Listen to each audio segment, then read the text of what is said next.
the 144,000 that is spoken about in Revelation. And the question is this number symbolic or is it a literal number? The 144,000 are mentioned in two places in the Bible, Revelation chapter 7 and Revelation chapter 14.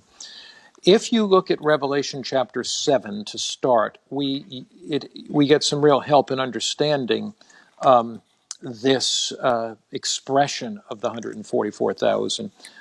Who are the 144,000? What does the Bible actually teach regarding them? Revelation chapter 7, let's start with verse 1, and I'll go through it.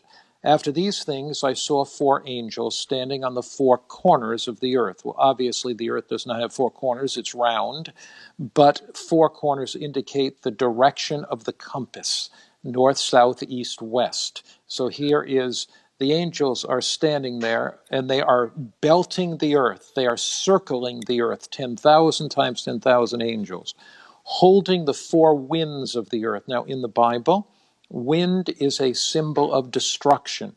You remember the beasts that rise up in Daniel chapter 7 and verse 1 and 2, rise up as the winds fiercely blow upon the sea. When you look at Jeremiah 49, for example, God says, I'll bring the winds upon Elam, or the enemies of God's people. Then he says, I will bring destruction upon them. So wind is always destruction. So the angels are holding back the winds of destruction from blowing upon the earth. Then I saw another angel ascending from the east, having the seal of the living God. What is the seal of the living God? It is a settling into God's truth, both spiritually and intellectually, so that we cannot be moved. A seal authenticates a document. A seal attests to the authority of that document. It attests to the one that wrote the document. Seals usually have the name of the sealer, the title of the sealer, and the territory of the sealer.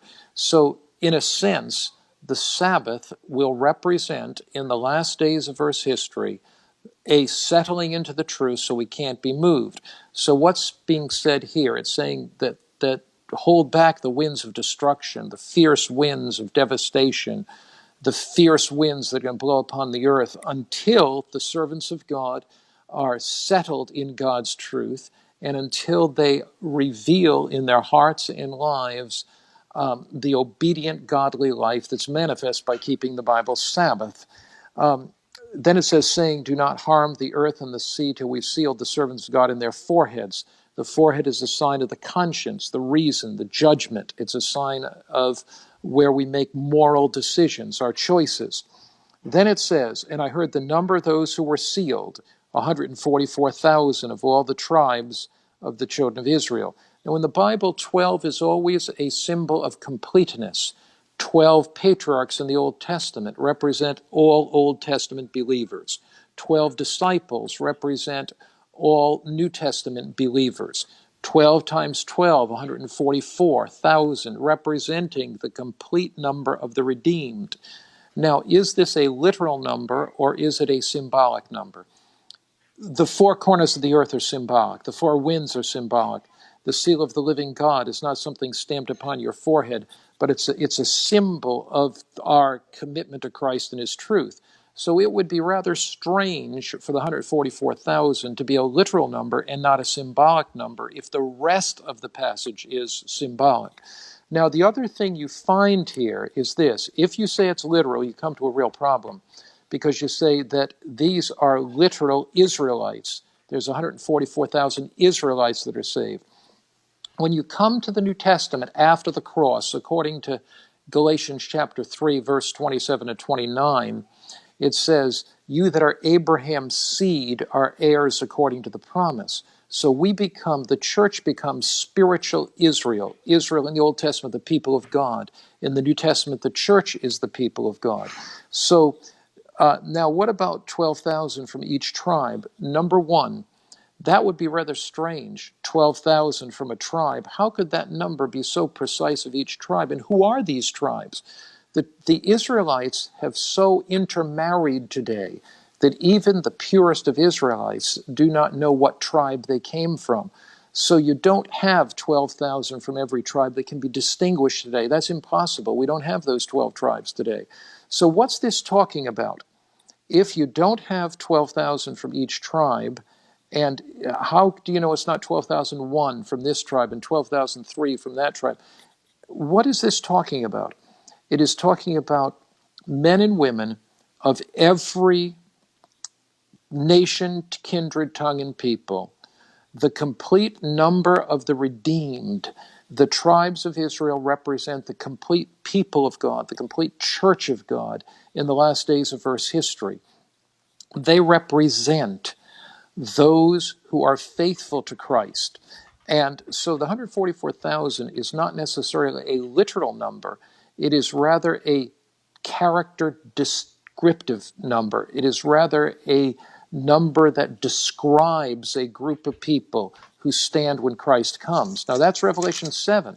Now we go over to Revelation 14, and we are really helped even more in Revelation chapter 14. It says, I looked, and behold, verse 1, a lamb standing on Mount Zion. With him were 144,000, having the Father's name in their foreheads. The Father's name is his character. So these people reveal the beauty of Christ's character, of his love, his graciousness. It says they sang a new song. Why do they sing a new song? It's the song of their experience. It's the song of Moses. They've come through the time of tribulation. They've been faithful to Christ. Just like when Israel, after the plagues, went through the Red Sea, were miraculously delivered by God, and Miriam led them in a song. So we sing a new song, the song of our unique experience. We've been redeemed by God's grace, charmed by his love, saved, caught up to meet him in the sky, lived through the time of tribulation. It says, these followed their virgins. What does that mean? That the 144,000 are only women? Not at all. In the Bible, James 4, verse 4, it says, you adulterers and adulteresses, know you not that enmity with the world is adultery with God. So the church is the bride of Christ. She has been faithful to Christ. She's not going out and committed spiritual adultery with the world. So who are the 144,000? They are those with the Father's name in their foreheads. They reveal his character. They haven't committed spiritual adultery. In that sense, they're virgins. They follow the Lamb wherever he goes. And as they do, they're totally committed to Christ. So the 144,000 is a character designation of a people that are redeemed at the second coming of Jesus, and they represent his love and his grace to the world.